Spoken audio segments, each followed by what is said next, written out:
Today I'll be giving you 7 tips of what not to do when buying a home in Winnipeg, Manitoba.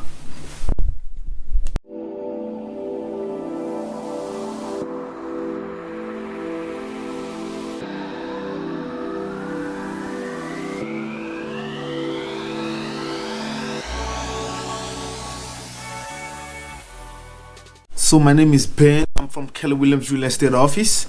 If this is the first time on this channel and you want to know about living, investing, sleeping, working, waking in Winnipeg, Manitoba, make sure you tap the subscribe button and the little bell so you get notified anytime we do a new video, because we got so many people reaching out to us about planning on moving to Winnipeg, and we absolutely love it. So if you're planning on moving to Winnipeg, give us a call, send us a text, send us an email, however you want to get to us, because we got your back in moving to Winnipeg.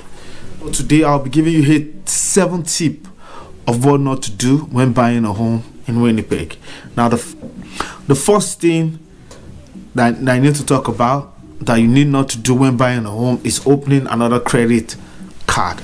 Now basically opening another credit card could close on a home would not be a good idea. When buying a home, basically you call a pre-approval process, and when closing on the home, the bank usually have to check to make sure everything is still intact while you're closing on the home. So basically opening another credit card could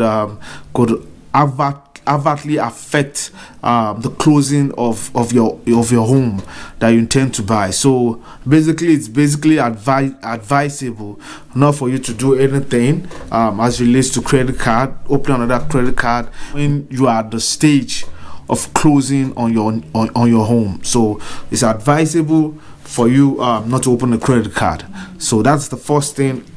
The second thing that you need not to do when buying a home is basically refusing not to pay up your credit card balance. Now it's very important you pay up whatever balances you have on your credit card, so that it doesn't adversely affect your credit score in the long run, and could make you unable to close on your home. So it's advisable, even if it's the minimum balance, make sure it's paid every month to ensure that it doesn't affect your credit score in the general, and that eventually might affect you closing on your home. So it's very important, make sure that the credit card either you make the full payment on your credit card, or at least at the bare minimum pay up the minimal balance. So that's the second thing.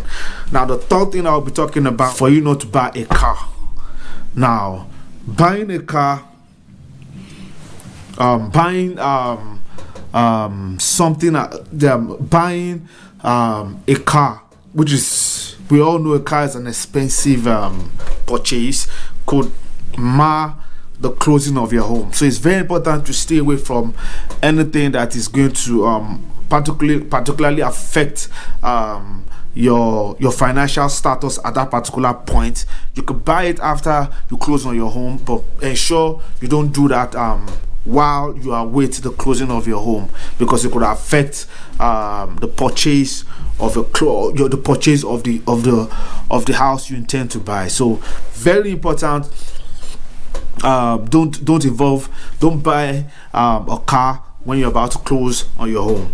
Now the fourth thing is basically the need for paper trail of all money moved. Now the if I'm going to explain that, it means that whatever money that you're receiving must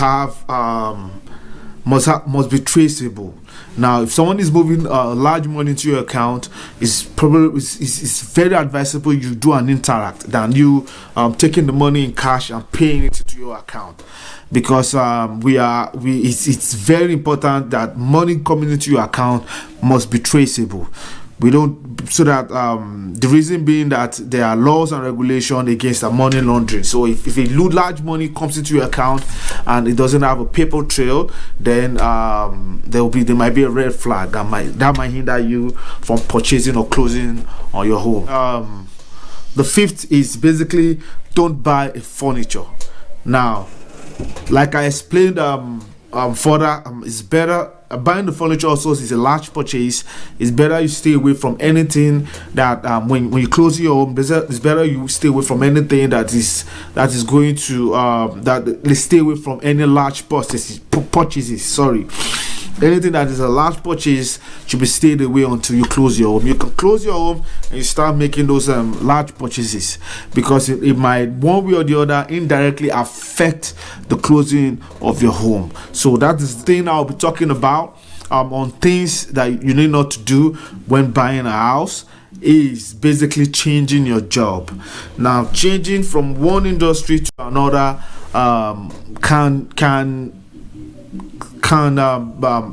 the basis of you getting the house is for the bank checks.